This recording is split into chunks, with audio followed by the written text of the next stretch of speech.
Today is December 1st, 2016. My name is John Rodriguez. I volunteer with the Hanford branch of the Kings County Library Volunteer History Project. Would you please state your full name? John Oscar Thompson. Okay, Mr. Thompson, and where are you from?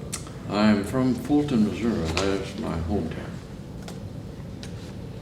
And we'll start with your parents. What did they do for a living? My father was in World War I. He was a infantry soldier in World War I, and he was wounded several times. He was a coal miner and a farmer and an operator of heavy equipment during his life. And your mother was a homemaker? My mother was a homemaker for most of her life, except when World War II started and there was a lack of male workers. She worked in a shoe factory there in Fulton, Missouri during the war. Any siblings? Yes, I have 5 siblings, and 4 of us were in the military. Oh. My older sister was an Army nurse in World War II, and my older brother was in the Army Air Corps and served through the whole war in the Pacific to the end of the war and the occupation of Japan. And then he remained in the Army Air Force at that time for another 15 years, I think. And then my younger brother was in the Army, and he served during the Vietnam War, but he was in Korea on the DMZ. Mm-hmm. So for, I don't know, a year or two, whatever it was, the service time was. And what did you do before serving? I was just a country boy. And as soon as I finished high school, I enlisted in the Army Air Force.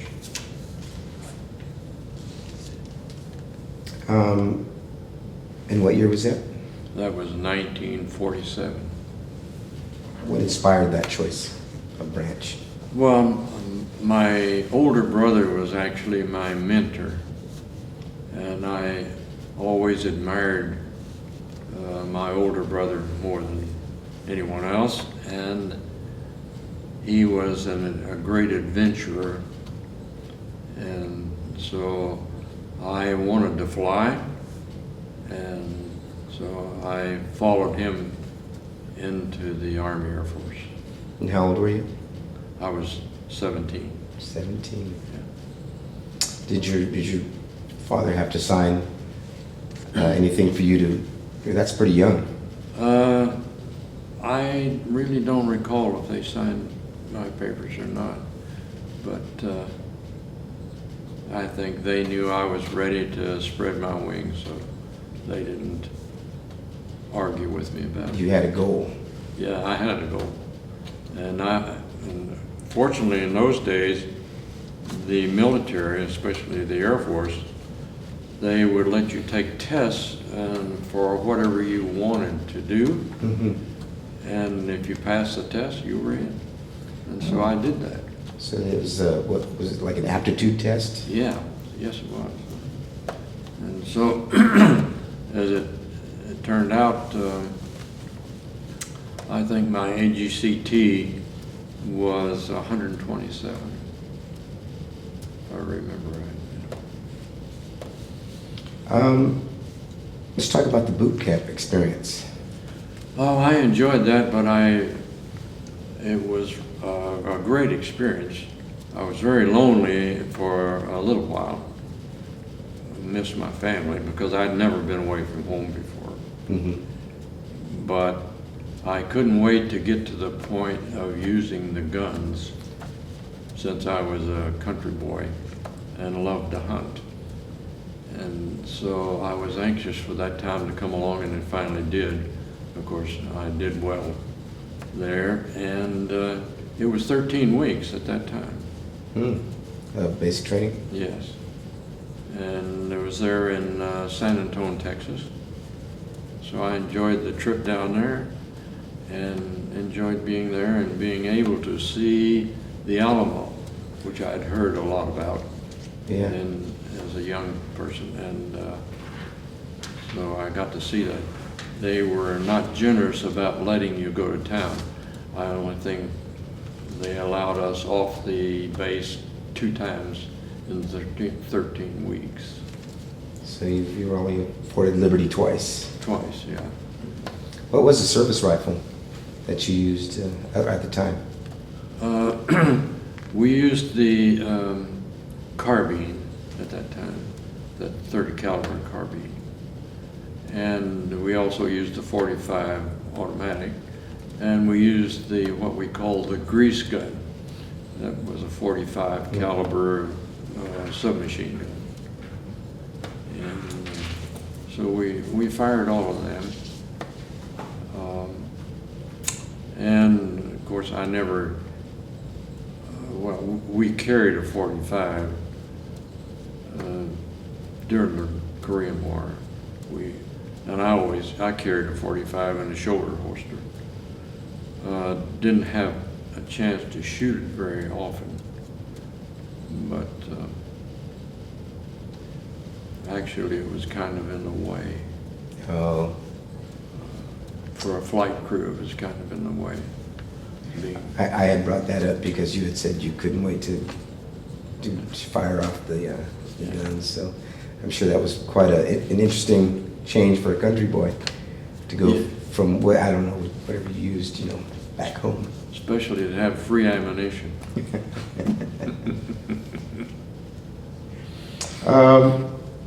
And the food? In the Army? Yeah, they practically starved us to death during basic training. The guys that were overweight really lost weight.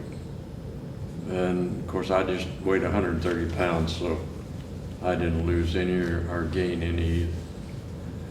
But we didn't have time to go to the BX. We didn't have any money anyhow. Yeah. So it didn't matter. So it was fun, actually. Basic training was fun. Tell me about your DIs or any of the other The drill instructors, we had a tall, red-headed drill instructor. He was tough, and that was good. It made everything work smoothly. So we liked him. And so yeah, I wouldn't complain about him. He was tough and good. Ran a tight ship, clean shop? He did, yeah, he really did. He wasn't very tight himself. He was usually in town every night.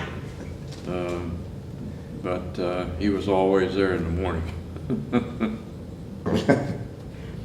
Let's talk about military life and adjusting to it.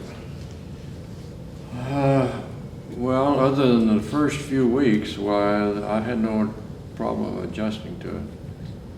I liked it, and it gave me an opportunity. I knew that there in that little town of Fulton, Missouri, even though it was a college town, I would never be able to go to college there because we had no money. It was, I mean, during the early Depression years, there was no money.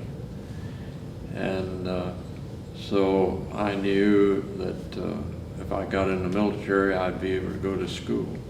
And so I did. And had the opportunity to go to 3 schools right off.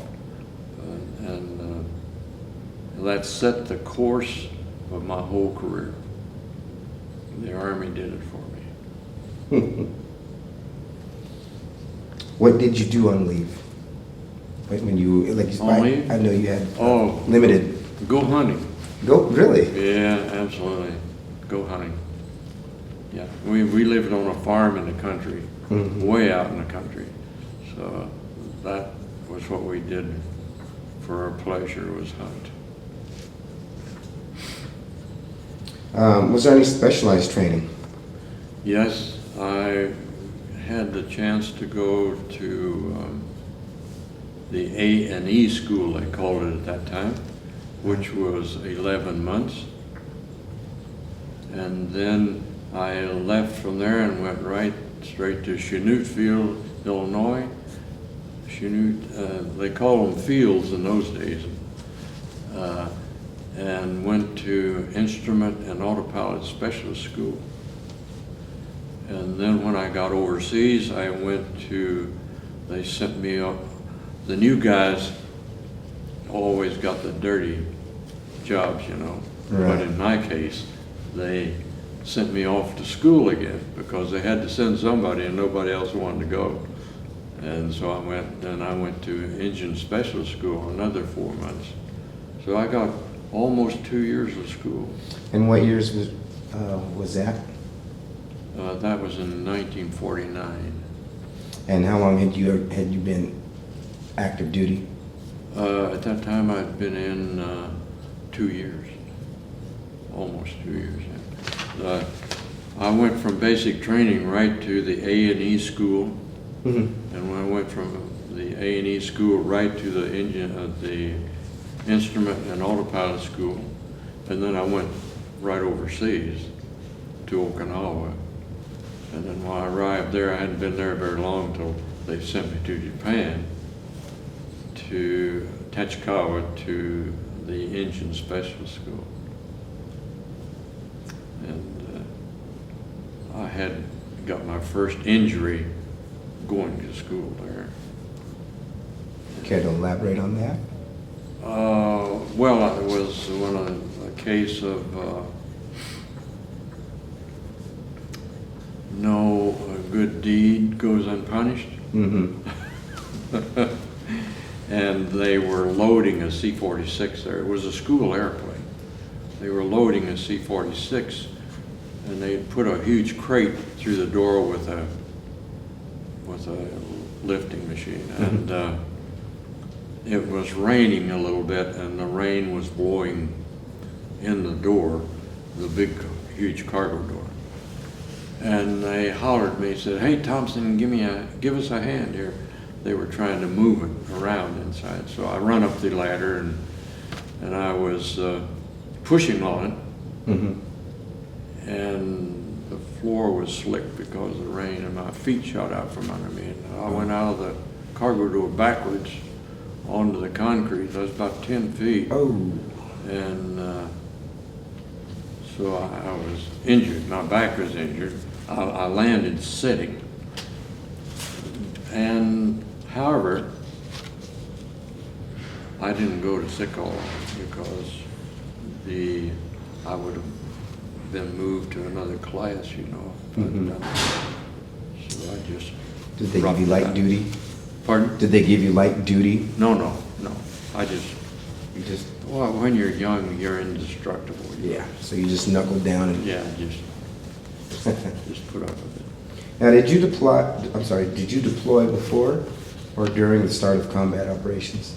The war started on the 20th of June, 1950, and we deployed just a few days later. But I was on Okinawa at that time. And so we just loaded up and left Okinawa. They were collecting, they needed an Air Force up there, a transport outfit. And they just collected airplanes from all over the Pacific, and they were all headed for Japan. And then they put them together into a wing, a cargo wing. And then once they got them all put together and got some training in formation flying and a few things like that, then they moved us all to Korea. It almost sounds like it's a big model airplane that they kind of pieced together. Yeah, they collected airplanes. Right. And the the airplanes that were over there at that time, they had a lot of P-51s in Japan at that time, and they brought the transport airplanes, the C-46s. That's what they collected up, and that's what I was in. And so they put the C-46s together into a cargo wing, and they called them combat cargo. And in this case, it was first combat cargo. And then as soon as the U.S. military got far enough into Korea to liberate Kimpo Airport, and that's up near Seoul. Mm-hmm. We went to Kimpo. Which leads me to my next question: how close was your assignment to the fighting? Well, you know, the fighting in Korea just went up and down the island. And first place, North Korea came down the island and pushed us all the way back down to pushed the then army that was there all the way back down to the very southern end. Then, as American troops and equipment started coming into Korea, and then MacArthur made a landing up at Incheon and cut them off, and then the U.S. Army moved up in Korea and up past Seoul and heading north, and then the Marines landed at the Chosin and went into the Chosin Reservoir, you know, and pushed the North Koreans way back. So everything had moved. We were moving the Army units all the way up through Korea. And then, of course, the Chinese came across the border in November and early December of 1950. And then it was a reverse, all the way back down the island again. Oh. See? Had more than halfway down the island. And then eventually, they were pushed back again up to the 30th So parallel. back and forth. Yeah, back and forth. It was a great tragedy for the Korean people. They were moving south and then trying to keep away from the enemy, moving south, and then they moved back north, and then they moved back south again. The roads in Korea were really bad. About all they had were farm to market roads, not highways, Mm-hmm. but farm to market roads. So for the military, the army going up through Korea, roads were really tough. And so we carried a lot of gasoline and kicked it out of the airplanes for the tanks in particular, the army on the ground. Those were really hazardous events, dropping fuel to the tanks. And it was scary for the guys on the ground, because when you kick them out, you don't know where they're going to hit, and everybody better have a heads up. Right. Because you don't know where they're going to hit the ground.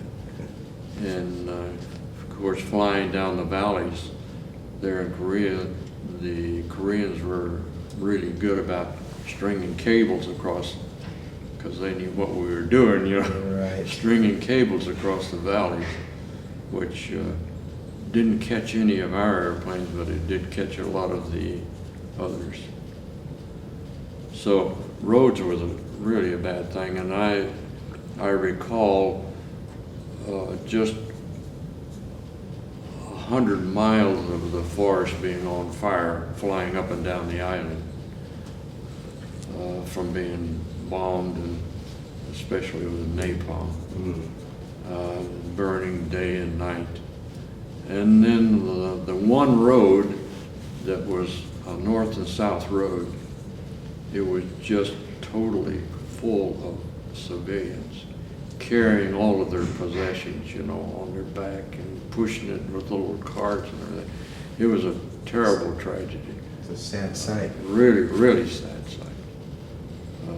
That went on just month after month, 24 hours. They were just struggling, either going one direction or the other. And all the bridges were out, of course. It was a sad sight. How would you say an experience like that impacted your life? Well, I was young, you know, and most things don't bother you much when you're young. We were so busy, we didn't have time to think about it. Really. I would imagine we just saw it and didn't pay any attention to it. I would imagine it gives one a sense of being appreciative and thankful for not having to live in a country where you're dealing with that. Oh, yes. Where that's an everyday, well, that's commonplace. There's only one great country in the world, and we're in it. That's right. Let's talk about military friendships. Well, I moved around so much that I didn't develop very many long-term friendships. And after, you know, when I came back from in 1951, there weren't any parades or anything, you know. We just, nobody was paying any. It was a war that people were not interested in. And unlike World War II, when 16 million people were in the military, not during the Korean War. It's more of a quiet war, would you say? The Forgotten War. The Forgotten War, there you go. Nobody paid any attention to a guy in uniform in those days. Although you didn't have any problem hitchhiking, which we did hitchhike. People did pick us up, but they didn't. Nobody asked me where I'd been or anything else. Now, when you say hitchhiking, are you talking about hitchhiking On the over road. there or at home? On the road, yeah, yeah. Okay. To get a ride, hitchhiking was easy. So that uniform brought respect with it. Well, a little bit, anyhow. Yeah, for especially the guys who picked you up were all ex-military. You know, everybody was ex-military in those days. How did you stay in contact with your friends and family? Not very much, really. A few letters. That was about it. Not very many letters.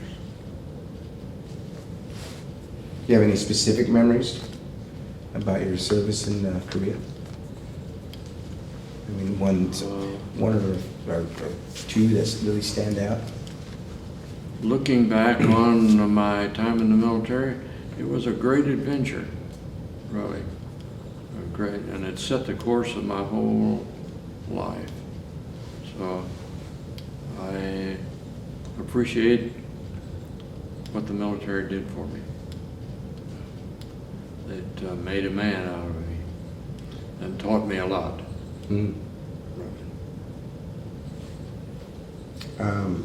Were you awarded any medals or citations? Yes. You know, I forgot to bring my DD-214 with me, so. I'm sure it's on file. Yeah, it's all on file, that's right. But unfortunately, the records of my whole family burned up there in St. Louis in the fire in 1973. all of our records burned there. Oh, no. 5 of us and lost all our records. Do you recall the day your service ended? Yes, it was very simple. I just went down the orderly room and told them I was leaving, and they just typed it out and gave me the, turned my clothes in and left. And got your walking papers. Yeah, just that simple. And what year was that? And that was in September 1951 at Scott Air Force Base, Where's that at? Belleville, Illinois. And it's still an active base, I think, today. Where were you when the war came to an end? When the Korean War came to an end? I had leased it had been a World War II airport, and I was managing that airport. It was in the Mississippi Valley, northwest of St. Louis. And it was an airport that had originally been built for the British Navy, and they trained pilots there during World War II. On American soil? Yeah, that's right, yeah. Wow. And left really a nice airport. It had 8 runways. Exceptional in that respect. They had PT-17s there. That was a training airplane. They called them Fairchilds.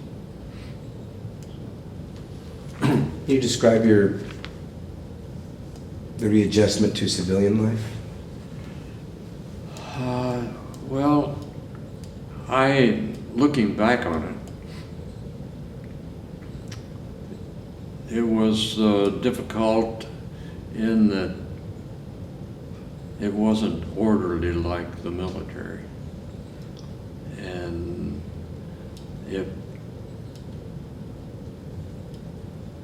I personally didn't have any difficulty doing it.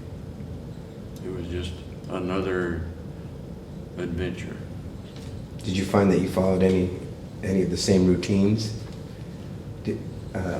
Say, for instance, having breakfast at a certain hour, or actually, I was an air crew most of the time, and we never had anything on time.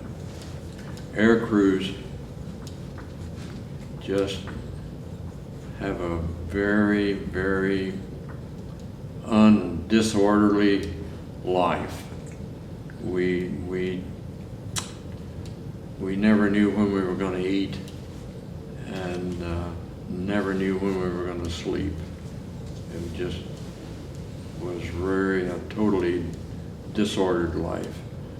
We were just always rushing to do the next thing. Mm. The next flight. Get ready for the next flight. Get ready for the next flight. And we did a lot of flying. We were getting 120 hours a month. We were really getting a lot of flying. I used, because we were never any place to get lunch and never had time, I carried rations in my airplane. Mm. So from time to time I'd get a ration and a can and set it up on the hot air ducts and warm it up and eat it. Were those the ones that you had to open with the P-38? Yeah, yeah. What was the reception at home?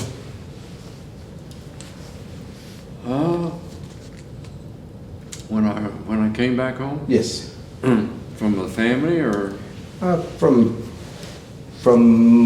Well, life in general. Yeah, the family was, I guess, happy to see me. We were not a loving, hugging family like people are today, you know.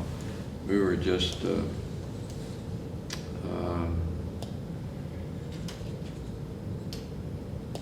Well, in those days, people weren't like that. In those days, people didn't show their affection very much. It was a working time. People were busy working. They didn't have time to enjoy each other much. So they were, I guess, glad that I was home. But anyhow, I was looking for a job immediately. And I went to St. Louis because there was no work in a small town for me with aviation experience. So I went to St. Louis and applied for a job at McDonnell Aircraft, which was a big builder at that time. And there wasn't a job available right at that time, and I went to a forward base operator, an FBO, that was near Interstate Airmotive, and went to work there. And I worked for them until I started at my own airport. And then I worked at my own airport until McDonnell was looking for a location away from the city to, they had a research program, an Army research program to develop a converter plane. And they needed a place where he could go and make a lot of noise and not get any complaints. And so my airport was really out in the country. And they came there and rented half of the hangar. I had a big Quonset hangar, a very, very large hangar, rented half of it to them. And they did all their flight work there with the 2 research airplanes. And while they were there, probably they'd been there a year or close to it, the project engineer and manager asked me if I would go to work for him. And he knew me well enough at that time.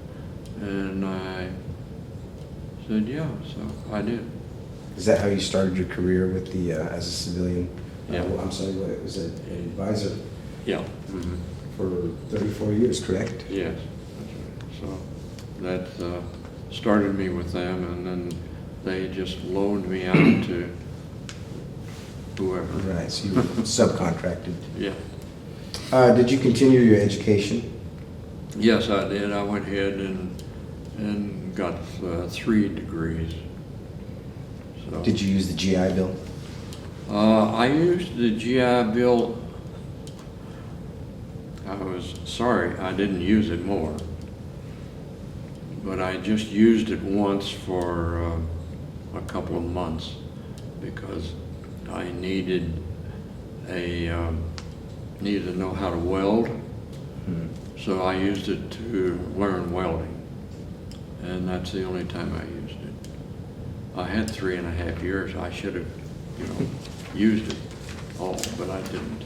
I wound up paying for my 3 degrees. Did you stay in contact with any of your friends that you met through your? In the military? No, I did not. I ran into only 2 of them during all of my travels, and I ran into one of them at Hamilton.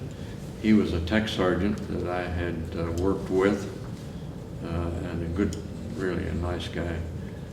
When I went to Hamilton with the F-101B, I met him there. He was working there. And I met one other guy at Eglin Air Force Base that I had known and when I was on Okinawa. But that's the only 2 I ever met. So I've never gone to any reunions. Are you involved with any military ceremonies? Oh, I've been to many military ceremonies with the Marines and the Navy and the Air Force, but that was change of command ceremonies primarily, most of them. Are you active with like a VFW or anything? I'm Such as a that? lifer with the VFW. How has your military service affected your life, and what life lessons or observations did you gather? Well, the military set the course for my whole life, and so I'm just thankful. I appreciate it. They were good to me. How would you say your experiences have affected your outlook on war? Well, I've been in several. And my thought on wars are, I don't know who said this, but someone did at some time in the past. Wars are caused by fools and fought by the innocent. And that's my opinion of wars. And I was in the war with the Korean War, and I was with the Chinese Air Force against the Chinese. I was with the Israelis against the Arabs. I was with the Greeks against the Turks, and the Turks against the Greeks. And it's a terrible waste of humans and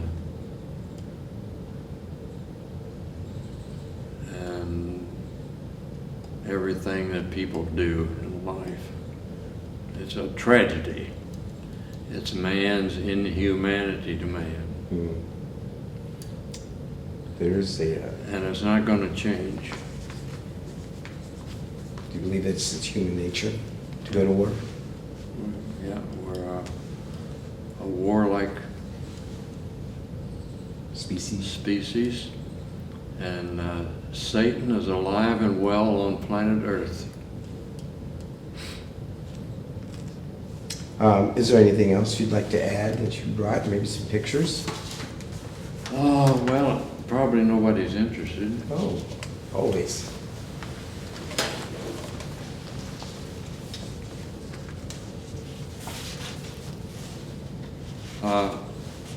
I do have a few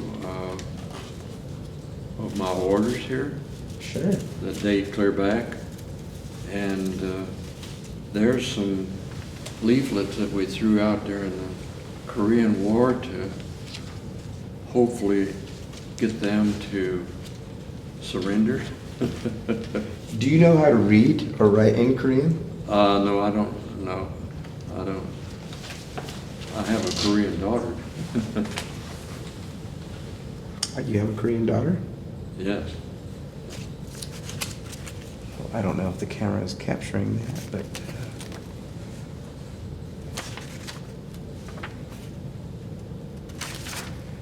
very interesting. What is a safe conduct pass? Yeah, if you've got that, and you come to the friendly side, if they don't shoot you before you It's show a your white flag of pass, sorts. yeah. Why, you might be a prisoner.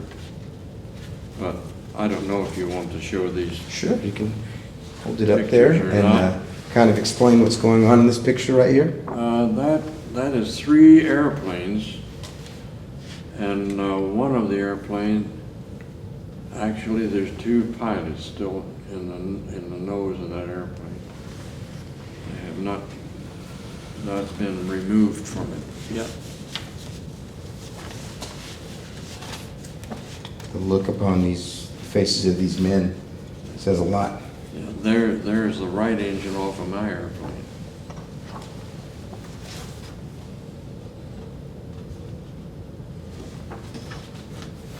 And what's the date on these pictures when? That is the 8th of January, 1951.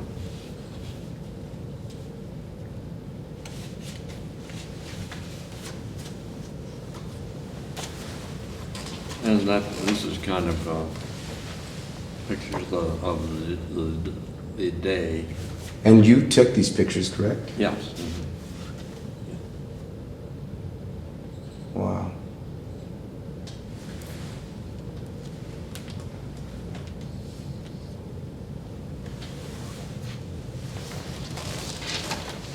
Well, future generations will see this interview.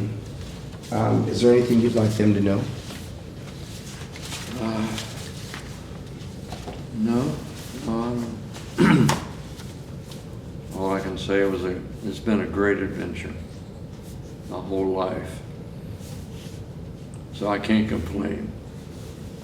You had experiences you wouldn't trade, I guess. Yeah.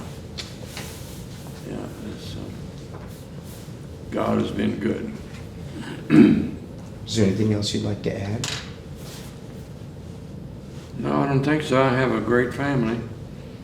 I have a wonderful wife and 2 daughters. And they're both married. One is in England and one is in the Bay Area. Are any of them in military life? Or are they civilians? They're civilians, yes. Well, Mr. Thompson, thank you so much for taking time for this interview. And above all, thank you for your service to this country. Okay. It was my pleasure. Thank you so much.